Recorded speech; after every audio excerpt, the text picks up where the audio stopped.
Nobody expected the response to look like this. Not Tehran, not the oil markets, not the shipping companies with billions of dollars riding on every tanker that moves through the Gulf. Because when Iran challenged the United States in the Strait of Hormuz, most people assumed Washington would do what it has done so many times before: issue warnings, surge a few extra patrols, maybe escort a handful of ships, and wait for the pressure to ease. That is not what happened. What happened instead is that the Pentagon moved towards something far bigger, far riskier, and far more consequential than another routine show of force. It did not just send a message. It started reshaping the map of maritime power around one of the most important choke points on Earth. And if you understand what the Strait of Hormuz means, why Iran keeps using it as leverage, and what the US military has now begun doing in response, you start to realize this is not just a standoff at sea. This is a fight over who gets to control the world's economic pressure valve. Stay with me, because this story has three layers. The first is about what Iran thought it was doing when it pushed against commercial traffic and challenged American power in and around Hormuz. The second is about why the Pentagon did not answer with the usual limited escort mission. And the third is about the move that changes everything. The moment the United States stopped thinking only in terms of defense and started thinking in terms of control. Because once that shift happens, this stops being a story about harassment. It becomes a story about who writes the rules of passage through the most strategic waterway in the Middle East.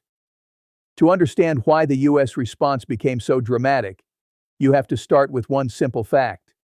The Strait of Hormuz is not just another busy shipping lane. It is one of the most important choke points in the global economy. Roughly 1/5 of the world's oil and gas supplies move through that narrow passage between Iran and Oman. In normal times, thousands of ships a month use it, and when traffic through that corridor is disrupted, the shock does not stay in the Gulf. It hits Asia first, then Europe, then everyone else through energy prices, insurance premiums, freight costs, and inflation. Iran understands that better than anyone. That is why Hormuz has never been just geography for Tehran. It is leverage, it is threat, it is bargaining power, compressed into a narrow strip of water. Iran does not need to defeat the US Navy in a conventional naval war to make the strait dangerous. It only needs to make passage uncertain, expensive, and politically difficult. That is how asymmetric pressure works. You do not have to close the artery completely. You only have to convince the world that using it now comes with unacceptable risk. And Iran has been practicing that playbook for years. In 2023, US and British naval forces responded after Iranian fast attack craft harassed a merchant vessel transiting the strait. That same year, the US Navy said Iran tried to seize 2 oil tankers near the Strait of Hormuz, and in one case, Iranian personnel opened fire before backing off when the guided missile destroyer USS McFall raced to the scene, supported by an MQ-9 Reaper and a P-8 Poseidon patrol aircraft.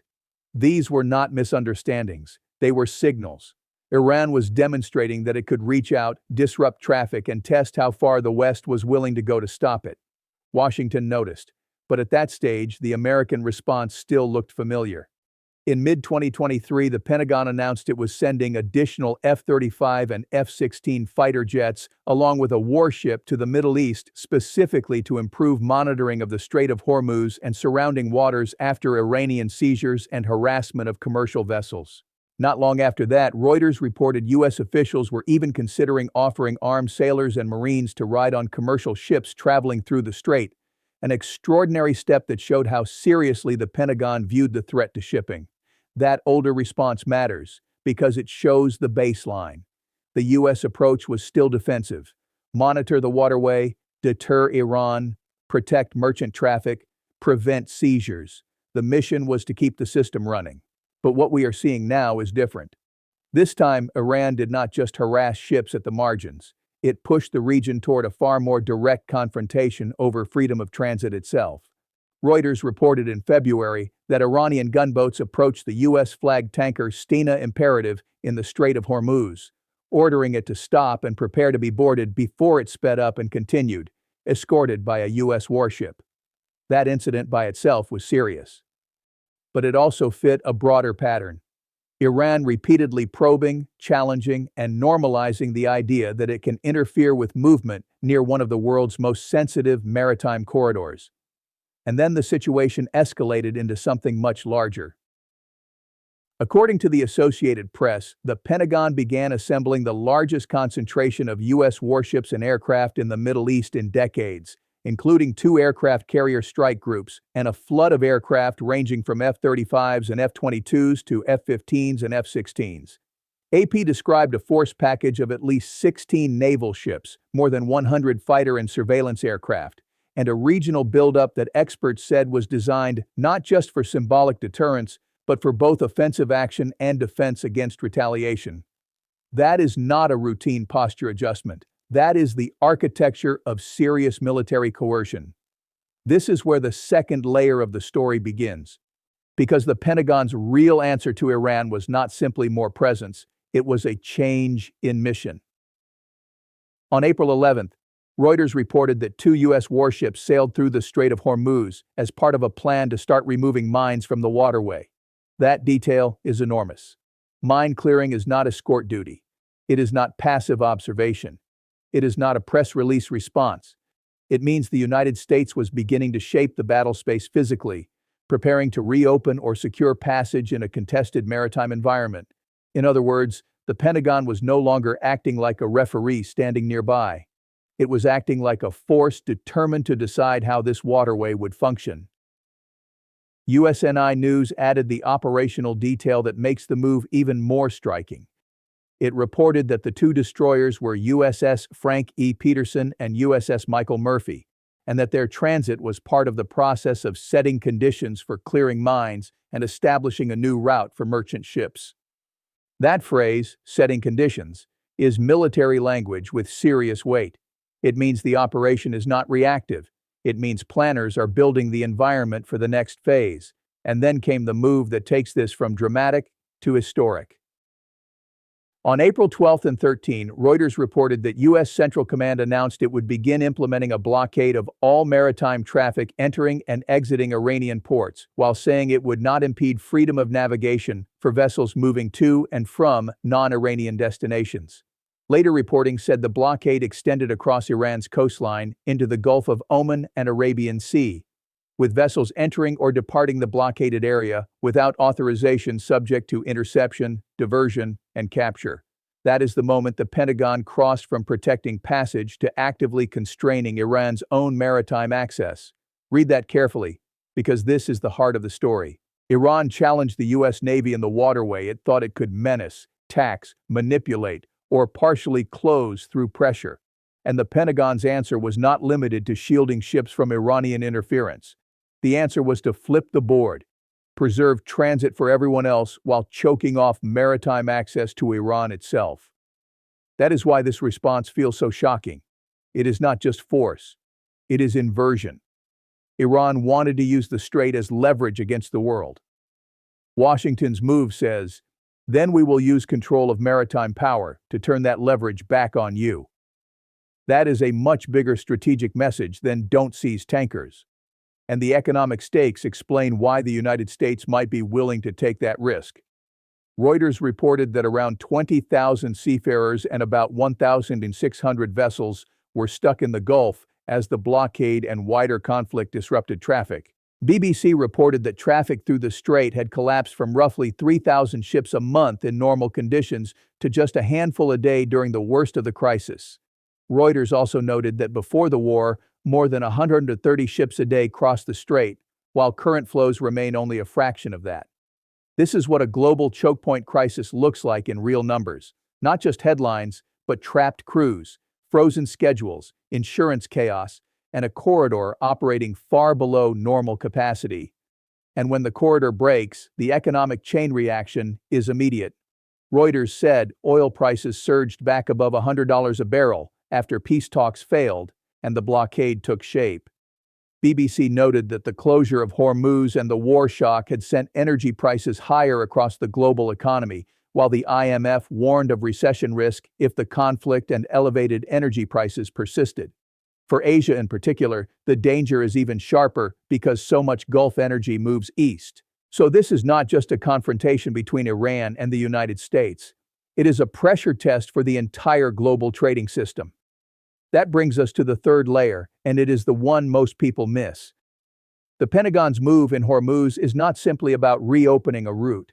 It is about redefining what deterrence looks like in a narrow sea, where Iran has long assumed it could operate under the threshold of full retaliation.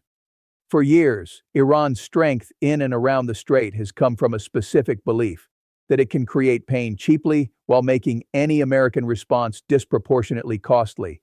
Fast boats, mines, drones, boarding actions, ambiguous harassment, selective seizures, all of that was built around the idea that the U.S. would always prefer de-escalation to a major confrontation over shipping lanes.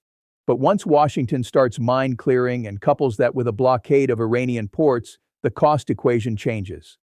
Iran is no longer merely raising the price for everyone else. It is now inviting a system in which its own commercial access becomes the target. That is the strategic reversal. BBC's reporting underscores how this likely works in practice.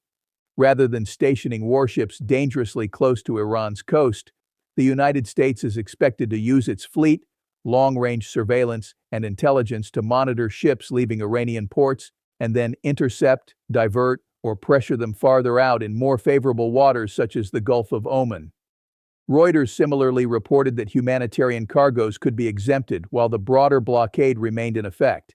In short, this is maritime pressure designed to avoid the most vulnerable geometry while still hitting Iran's economic arteries. That also explains why the Pentagon's buildup matters so much. If all you wanted was symbolism, you would not need this level of force.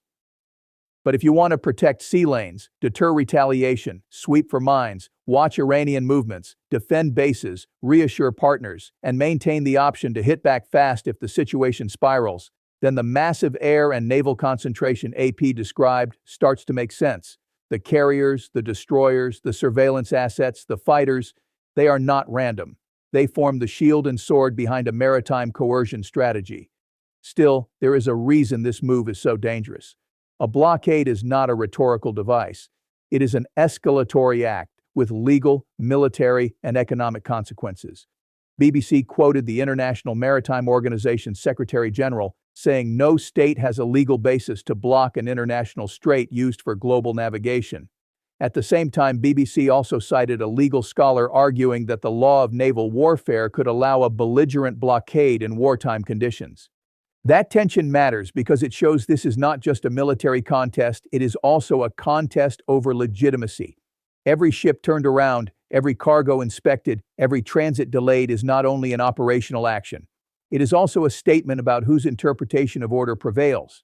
And there are obvious limits. Reuters reported that on the first full day of the U.S. blockade, traffic through Hormuz was barely affected in the sense that several ships, including some Iran-linked vessels not bound for Iranian ports, still crossed the waterway. CENTCOM said 6 vessels complied with instructions to turn around and re-enter an Iranian port, but loopholes, workarounds, and gray zone movements were still visible. That means enforcement is not as simple as drawing a line on a map and declaring control.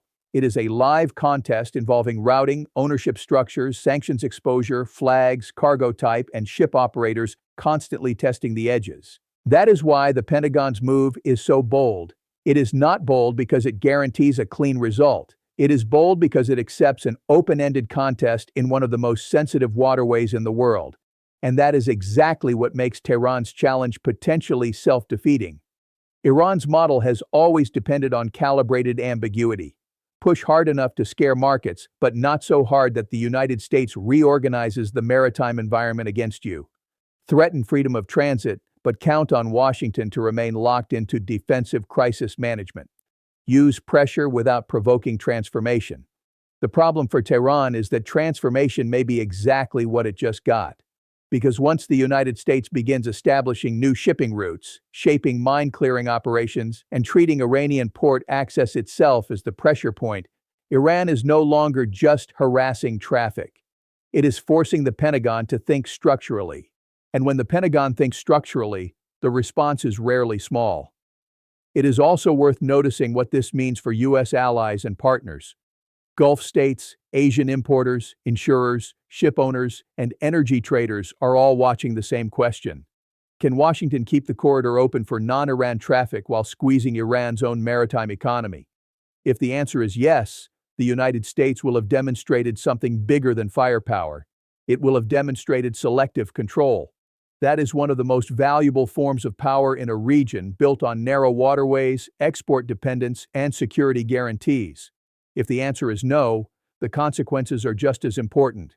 A prolonged failure would mean higher oil prices, higher war risk premiums, fewer willing ship operators, and a perception that even the world's strongest navy cannot quickly stabilize the most vital maritime choke point in the Gulf. That would embolden not just Iran, but every actor around the world watching how a gray zone maritime challenge can bog down a superpower. That is why this is not a side story to the wider regional confrontation. This is one of the core tests of it. And there is one more detail that should not be overlooked. The Pentagon did not jump straight to this point overnight. The record shows a progression.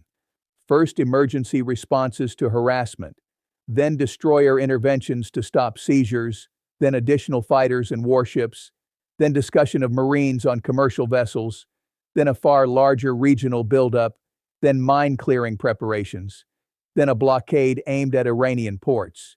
When you line those steps up in sequence, you can see the pattern clearly. Iran kept testing how much friction it could generate in Hormuz. The Pentagon kept climbing the ladder. Now the question is whether the next rung on that ladder can be avoided.